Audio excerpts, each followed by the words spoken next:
Mi padre, que fue asesinado por la dictadura, junto con Harold Cepero, como le ocurrió a Laura Pollán, como le ha ocurrido a tantos en la historia de Cuba, como le ha ocurrido a miles en los últimos 60 años. Mi padre estaba convencido de que también los cubanos tenemos derecho a los derechos.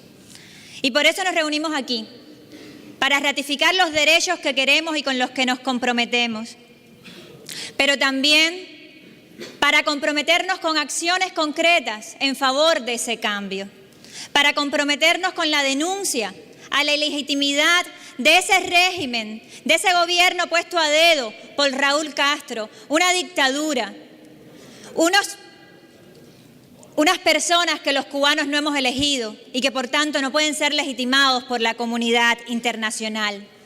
Antes de continuar, a mí me gustaría reconocer la presencia entre nosotros de varios gobiernos y representantes de gobiernos latinoamericanos, especialmente del diputado costarricense Drago Donolesco. Muchas gracias por acompañarnos.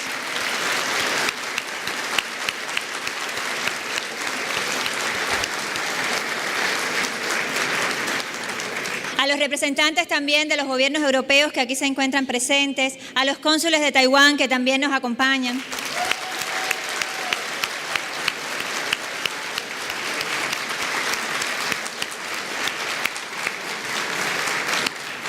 Y como este encuentro es para ratificar nuestro compromiso con la libertad de Cuba, y es un encuentro también para agradecer, para saludar a aquellos que son aliados y nos acompañan, que acompañan al pueblo cubano, porque eso es lo que es la oposición. Eso es lo que son toda esa lista de organizaciones que aquí se leyó y las personas que se pararon ahí a firmar en representación de muchísimas más organizaciones que están aquí presentes. Son pueblo cubano, son interlocutores de ese pueblo cubano. Han sido la vanguardia de la ciudadanía cubana, decía mi padre. Pero como cubanos, también necesitamos el apoyo de la comunidad internacional. También necesitamos el apoyo de las democracias que comparten valores democráticos con el pueblo cubano, no con los dictadores. Por eso agradecemos el apoyo a la democracia en Cuba que la administración de los Estados Unidos ha estado dando en los últimos tiempos. Y por eso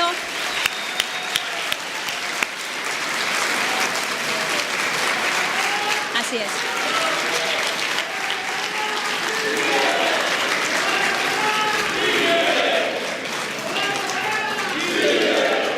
Gracias, gracias.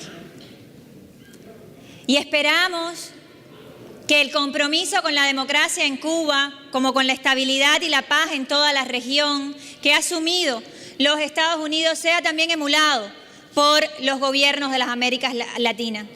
Que sea también emulado por todas las democracias que en estos momentos también están siendo agredidas por la dictadura cubana.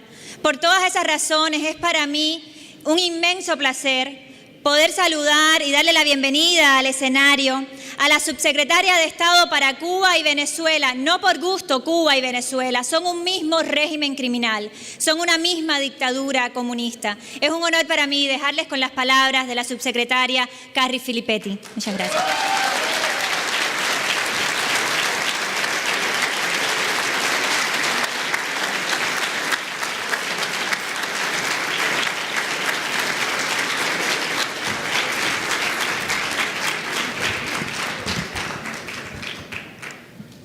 Thank you so much. It is an unbelievable honor to be here.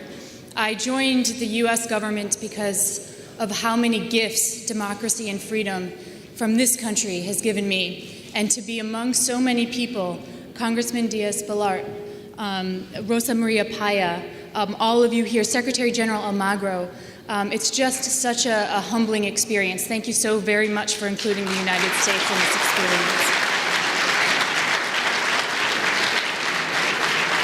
And I also want to thank the Cuban activists, not just who are here, but those who were prohibited from leaving the island. They are exactly who we are fighting for, and once again, it is our honor to be fighting with them.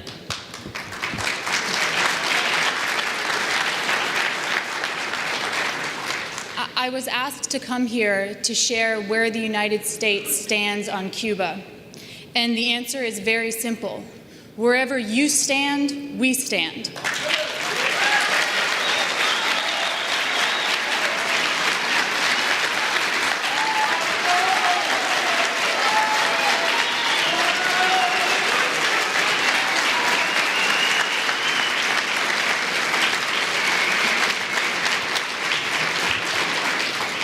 The United States policy towards Cuba is very clear. We are merely seeking a return to democracy. We are merely seeking respect for human rights and rule of law. We are merely seeking the access to free markets and free enterprise. And this isn't because of a difference in just ideology. It's because it has been proven time and again that the principles of individual liberty are prerequisites for individual success. Where better to see this than here in Miami and across the United States, where talented and hardworking Cuban Americans have proven what they can achieve when they are just given the opportunity to thrive in a free and democratic society. So just imagine what Cuba can look like when Cubans are given the opportunity to survive and thrive on the island as well.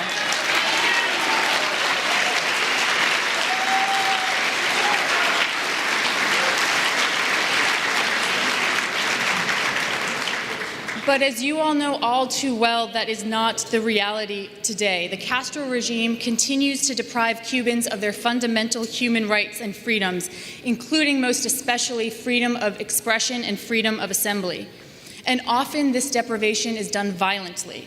In recent months, the regime has arrested, harassed, beaten, intimidated, abused, and imprisoned dozens of journalists and activists for the crime of merely asking for basic freedoms that the international community has already deemed fundamental human rights. More than 100 political prisoners are being held in Cuba's prisons, and hundreds more are regulated, denied their right and liberty of movement, or simply denied passports so they cannot come to events such as this one.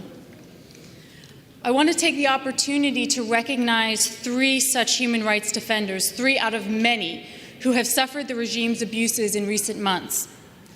Independent journalist Roberto Quiñones was violently arrested because he reported on the imprisonment of a Cuban pastor and his wife. The couple was imprisoned just because they wished to homeschool their child, consistent with their religious beliefs. For nothing more than reporting on the regime's repression of those seeking to peacefully practice their religion, he was sentenced to a year of hard labor. A story very important to me is one that we just saw on the screen, that of Guillermo del Sol. Guillermo's son wished to travel outside Cuba to attend a conference on religion, and like it did with many other activists, the Cuban regime prevented them from leaving the island, designating him one of these so-called regulados. To protest the regime denying its own citizens their basic right to free movement, Mr. Del Sol underwent a hunger strike of more than 50 days. Imagine the kind of suffering that you have to be going through, that the alternative is a hunger strike of 50 days. During this hunger strike, he became weak in body, although like many of the Cubans here and Cuban Americans, never weak in spirit. He required treatment at a Cuban hospital. He was denied this treatment and forcibly dragged out by authorities who told him to go home and die. But like all of you here, Mr. Del Sol does not bow down to Castro's thugs. Like all of you here, he is stronger than the regime. And like many of those whose strength threatens the regime, he was banned from attending this event. But I would like to say to Mr. Del Sol that your courage is as much an inspiration to all of us here as it is a threat to the enemies of freedom.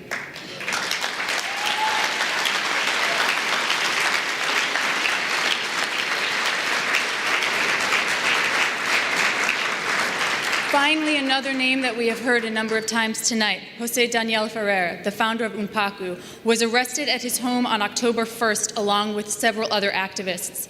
The regime invented false accusations, as it frequently does, against him to justify his arrest and has denied his family the opportunity to visit him.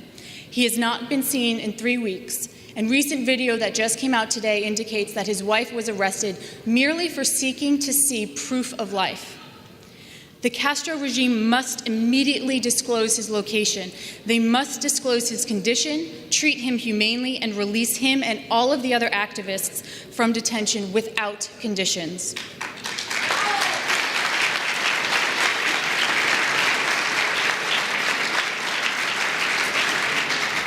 goal of the United States is to make sure that these abuses do not go unnoticed and unanswered. We cannot abandon human rights defenders like Guillermo del Sol, José Daniel Ferrer. When the Castro regime abuses and tries to intimidate and silence activists, journalists, and human rights defenders, or when it throws them in prison on false charges, we will make that known to the world. If the Castro regime wants international legitimacy, it must earn that legitimacy by adhering to the standards of decent societies. And the international community must insist on this. We can never prioritize commercial opportunities over moral values.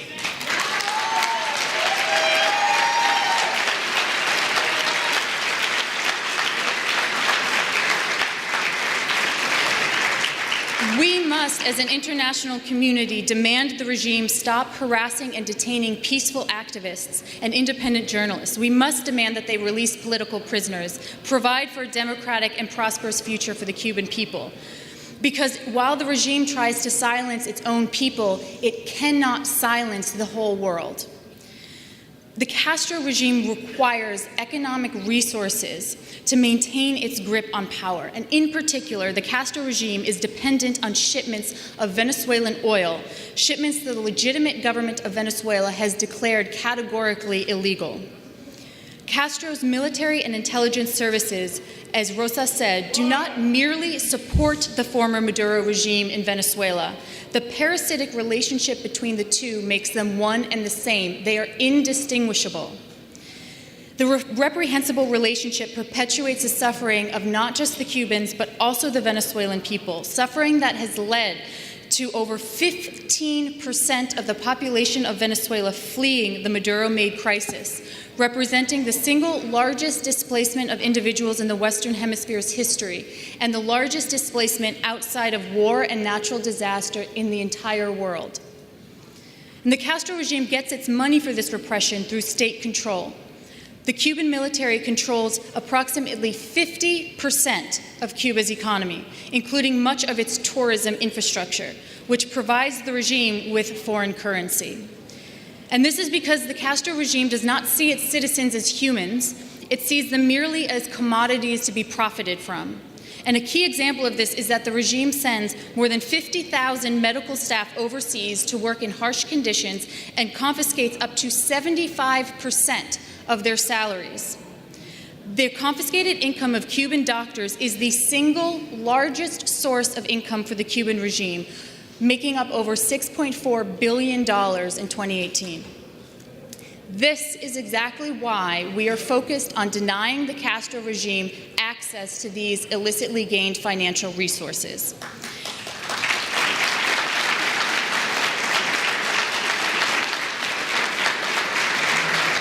We are and will continue to ratchet up pressure against the Cuban regime by targeting the commercial arms of their leaders.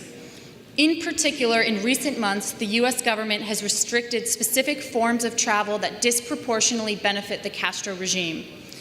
We have imposed visa restrictions on Raul Castro and his adult children, as well as on other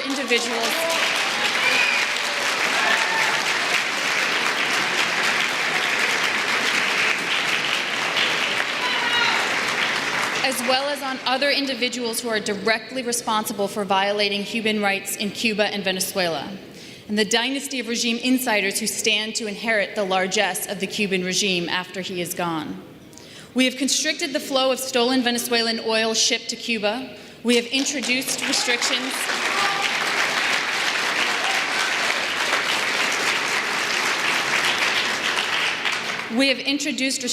on remittance transactions to ensure the regime cannot illegally obtain funds through the U.S. financial system, and we will continue to increase sanctions on the Castro regime.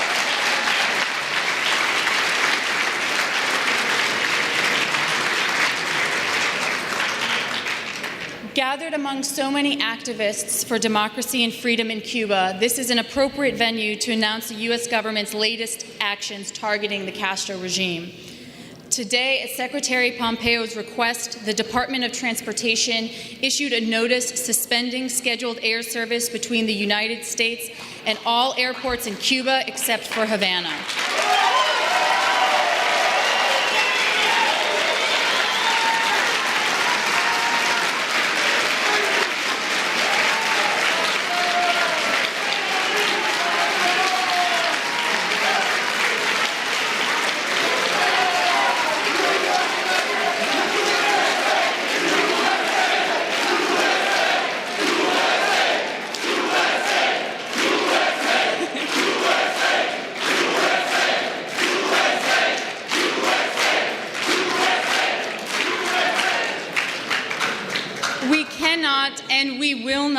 allow U.S. taxpayer dollars to go to the military and state-owned enterprises that dominate the tourist industry in Cuba, particularly in the areas surrounding these airports. So eliminating scheduled air service in Cuba will further deny the Castro regime the revenue it uses to finance the repression of its own people and the people of Venezuela. Many of you have suffered firsthand the abuses of the Castro regime, often for nothing more than your speech, your religion, or your ideas. But being able to air grievances without the fear of reprisal is one of the hallmarks of a free society. In the United States, we fought long and hard for this right, which is now a cornerstone of American democracy. And we will fight just as hard with you as you seek to bring a change to Cuba.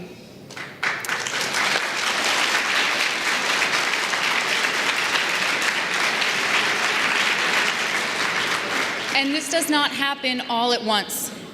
This is why we speak of Pasos de Cambio. It is a long path with many steps along the way. Today's announcement is one such step. The unity you have displayed is one such step. And we will take those steps hand in hand with you until the day when the Cuban people no longer need to struggle to secure basic freedom. It is our honor to do so. Thank you very, very much.